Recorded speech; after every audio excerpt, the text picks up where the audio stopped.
Welcome to What Is It About the Weather, a podcast where we explore the many ways that weather intertwines itself into our lives. I'm your host, Mark Jelonic, and this week we're going to be talking about spectrums and humidity and mobile phones. That's an interesting mix.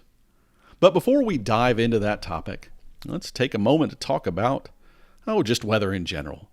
I had some thunderstorms this week finally for, I guess, a good thunderstorm for the first time in a while.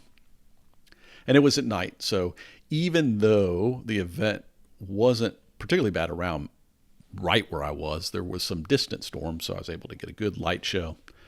And I always like that at night, good lightning storm. Now, hopefully no one got injured by it, but I enjoy the visual aspect of a good thunderstorm.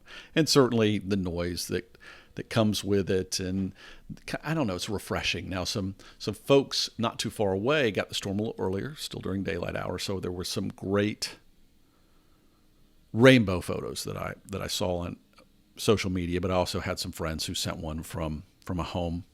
And actually, if you're on Patreon or you go to the Patreon page for this episode, you will see a nice photo provided by some good friends that they were willing to share and allow me to share with you guys as part of the cover art for this week. So thank you. Another interesting thing that happened was a tropical cyclone marriage in the heavens. Amanda and Cristobal. And you're probably going, Mark, what in the world are you talking about? Well, we had an interesting event happen this week, and it can happen this time of year. This is the time of year where if it's going to happen, this is usually when we see it. We don't often see tropical cyclones move from one ocean basin to another. But every so often this time of year, with the way weather patterns set up, we can see weather that flows from the Pacific Ocean into the Atlantic Ocean and over parts of Central America, particularly in the kind of the skinny area of Mexico, where it's very close to the Gulf of Mexico, and it's right off the Pacific Ocean on the other side. And we had a tropical storm in the Pacific called Amanda, and Amanda moved inland, and the energy from Amanda turned around and did its thing, moved overland and into the Gulf of Mexico, into the Atlantic Ocean basin, and has reformed as Tropical Storm Cristobal. Now, as I'm recording this, the storm has moved inland, but it's supposed to kind of get its act together and move back over water as well and track towards the United States coast over the next week or so. So hopefully it won't become too big of a problem, but it was interesting that, these two names, and I've watched this sort of energy move take place before. I don't recall if two named storms came out of it. I'm sure it has at some point in the past, but my recollection was most of the time it's been like a tropical depression on one side or something without a name, or it becomes something weak on the other side and never quite gets its act together as much. So that was kind of a unique thing that caught my attention this past week. But enough about the weather. I finally broke down. Air conditioning went on this week. Been dealing with humidity, and so I thought, what a great time to pick up a topic which I know has something to do with humidity. And you're going to wonder, okay, Mark, how many minutes is it going to take you to get? Well, it's going to take a little bit because we're going to talk a little bit about technology first. But let's talk about spectrums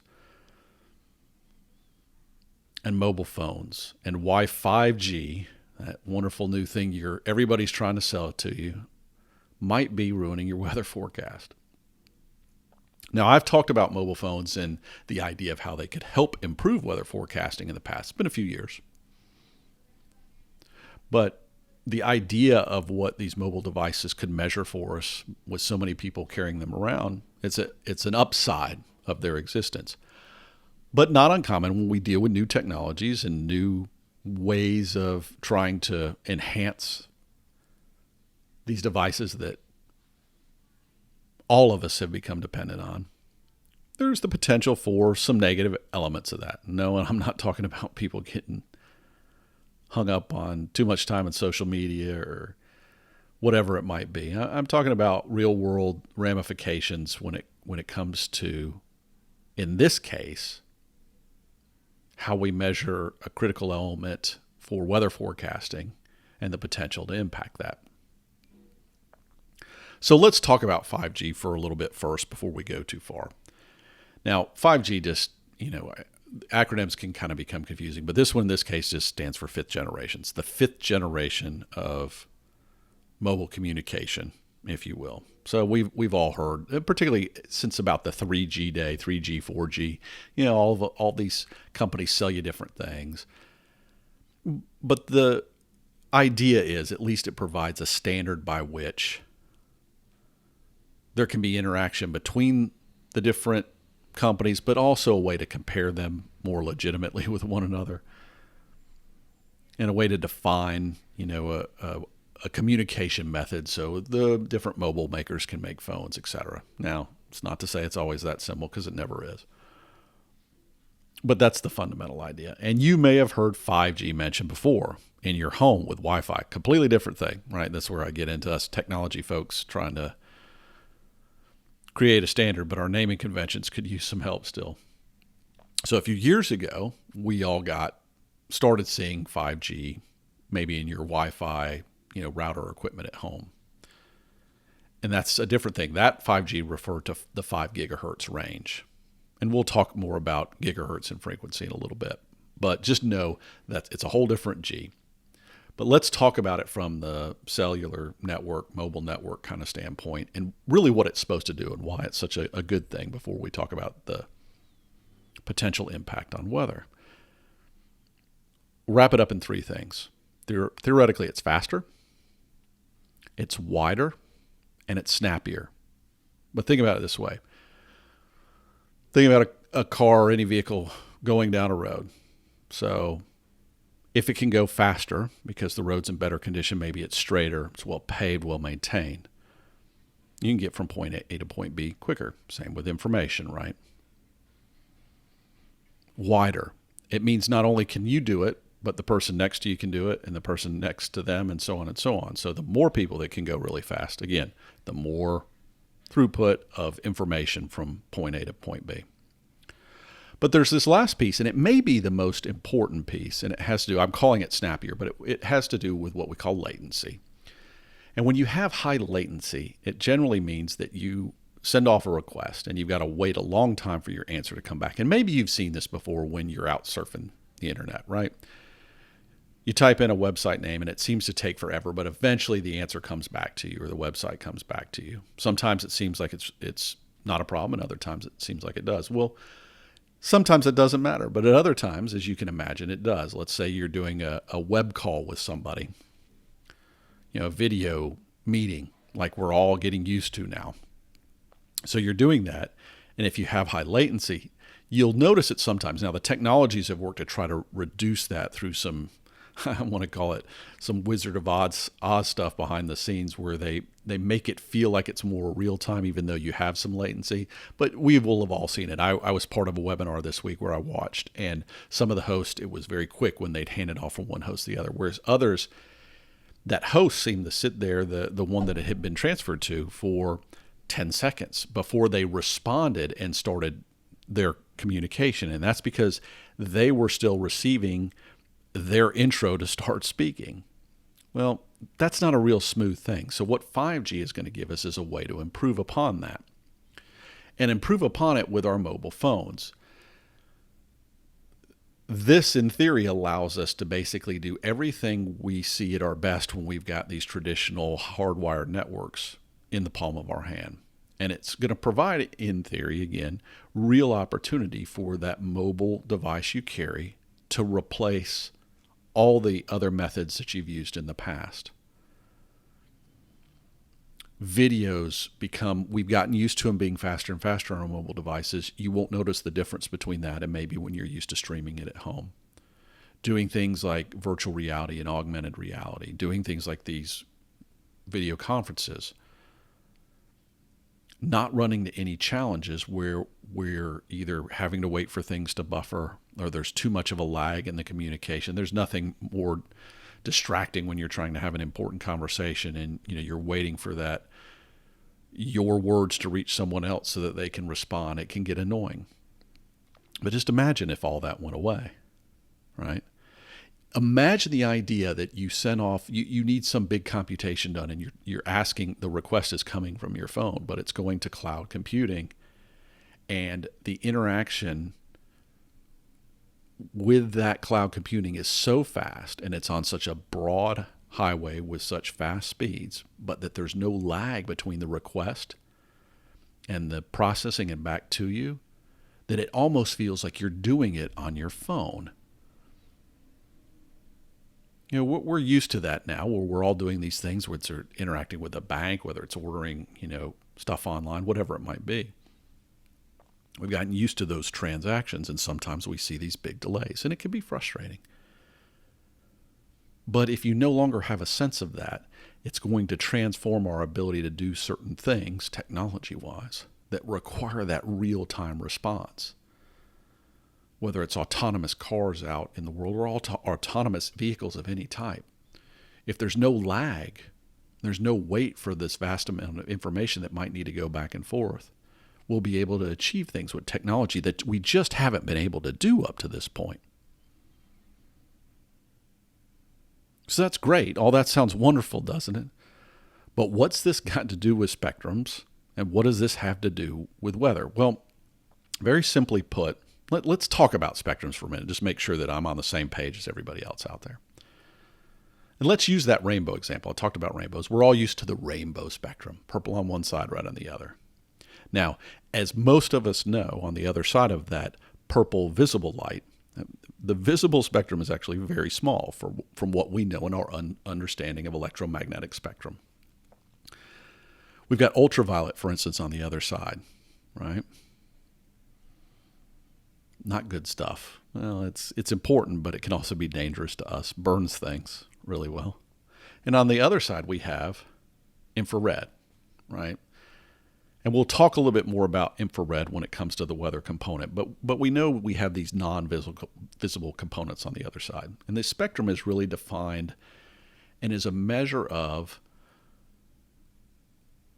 the electromagnetic spectrum, right? That's what we're talking about. And I'll put a link in the show notes so you can go look at it if you need a refresher. Most of this have gotten these sort of things in some science course we had in the past. Maybe we didn't all hold on to it. I know some people are into it more than others. But when I mentioned earlier about that 5 gigahertz, we really, when we're talking about spectrum, there's two terms you hear a lot: wavelength and frequency. And frequency just happens to coincide with wavelength, because the longer the wavelength, usually the lower the frequency, right? Matter of fact, should always be the case. But the idea is, when I talk about a 5 gigahertz in your Wi-Fi, that just has to do with how frequent the waves are, right? And this holds true with this 5G technology in how it's being deployed. So some of it uses spectrum, space that we already have, and frequencies that it's already used to communicating at, the cell towers that already exist today. But as you can imagine, it shouldn't surprise you to know that when we're deploying things in that existing spectrum, at some point you're going to reach a boundary in which it's hard to get increases in speed. All right, or it may not be possible to make that road wider, if you will, which is something we need to change if we want to enhance that technology. So for 5G, they've looked at new spectrums. One of them is a step up to some of the space that we are used to using for mobile phones that we held in our hands for many years inside our homes, or the Wi-Fi technology. So it's within that range. It's, again, not necessarily the same spectrum, but it's in that same space. But some of it, so they have it like a low, which is where they are now, medium, which is that space, and then a high frequency range, which gets into the double digits, the 20s, the 30s, and so on. And that is where the rub comes in, all right? And you're going to say, well, why? What does this have to do with weather?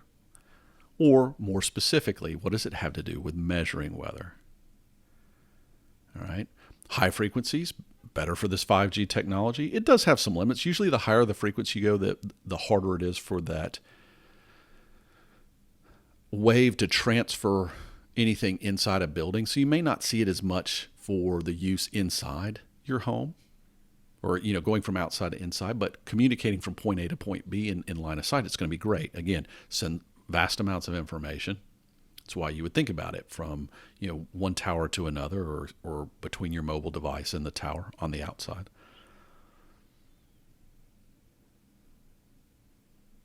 But again, what's it got to do with weather? Why do the weather people care? Why did this become a big thing? Well, it's pretty simple. Most measurements of water vapor that we get today happen in one of these frequency ranges, again in the double digits.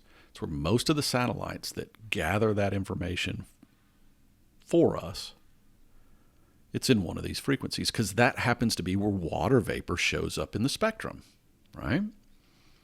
Just like we have visible light in a certain area, water vapor shows up as being measurable in a certain spectrum. Now, the 5G technology has been proposed to use part of a spectrum that's not the same as that. I mean, it's not like they went and said, okay, we're going to overwrite that, but it's very close to it. And the real concern is that you have bleed through. And again, I'm going to give you a Wi-Fi example. If you ever had Wi-Fi network and maybe you're in a building with other routers, whether it's an office building, apartment building, whatever it is, and you've noticed that your network interferes with the neighboring network, and so you try to find a different, you tweak yours, or they may tweak theirs to not overlap one another. Because when I'm trying to do something, if my signals get lost with somebody else trying to do it, neither one of us get what we're looking for. And the same thing here. It's not that it's necessarily exactly the same, but you do get bleed through from one spectrum to another, and that's what you're trying to avoid. The challenge is 5G and the spectrums that were opened up for it include some of these areas that are very important for measuring water vapor in the atmosphere.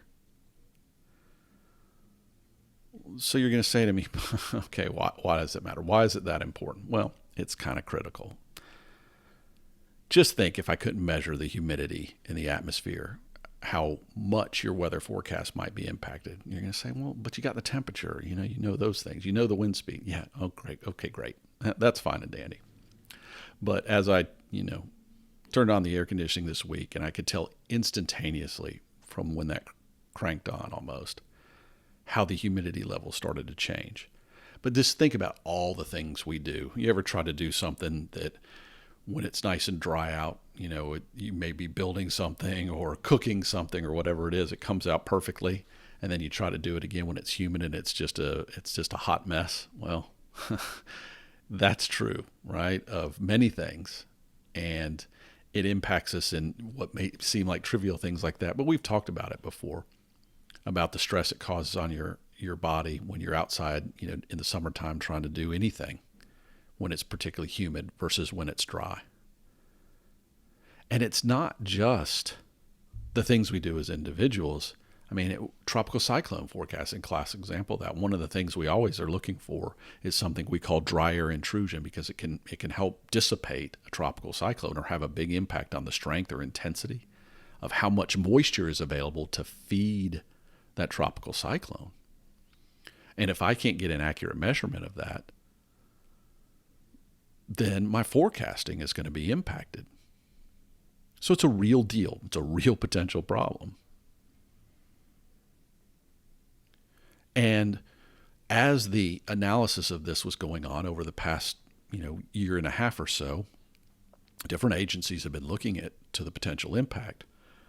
And NOAA even did an examination and found that up to 77% of the water vapor measurements that we get today could be impacted by allowing the 5G to use the spectrum, because originally they were talking about, were they even going to make this spectrum available, by allowing them to use this spectrum to put the communications in.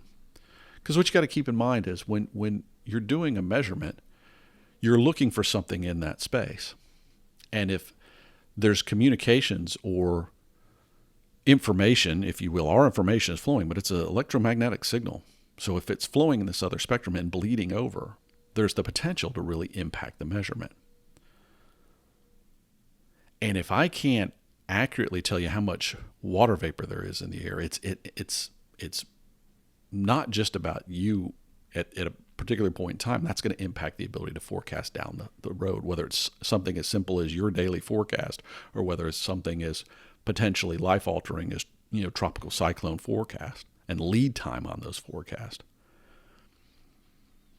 And some of the initial projections are as a decrease in forecasting capability by as much as 30%. Now, do I think that there's grandstanding on both sides?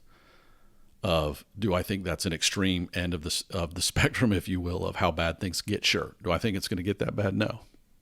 But I also know how important water vapor is to everything we do. It's the major greenhouse gas of this planet. I mean, you always hear about these other chemicals that we throw up there, but just water vapor alone. Just think about how much different your weather is on a cloudy day versus a not cloudy day. Well, if I don't know how much water vapor there is in the air, I can't even begin to think about forecasting the clouds as effectively. And the bigger challenge is not so much of just impacting the measurement, it's impacting in a way that may not be consistent. So how do you solve it, right? That's the bigger thing is there a way to move forward that everybody can win? It may be possible, but it may also not be that simple. Because the noise signal may not always look the same. Could we use artificial intelligence and big data to try to work towards that? Sure, there is.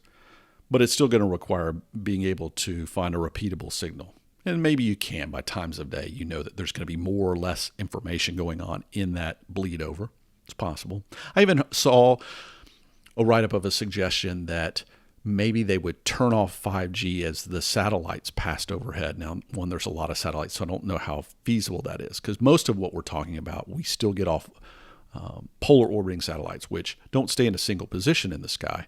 They truly orbit at a higher speed, and there's multiple ones that go around the planet, and they kind of feed us this sort of constant information, as you will. But that would require a lot of on and off. But, maybe it's possible. Maybe you flip the switch for a minute every so often. But can you imagine if you're in the middle of your video call that needs no latency, and all of a sudden they flip the switch and you go back to major latency when you're in the middle of working a deal, asking somebody to marry you, whatever it might be. Anything important like that may not be as simple as that.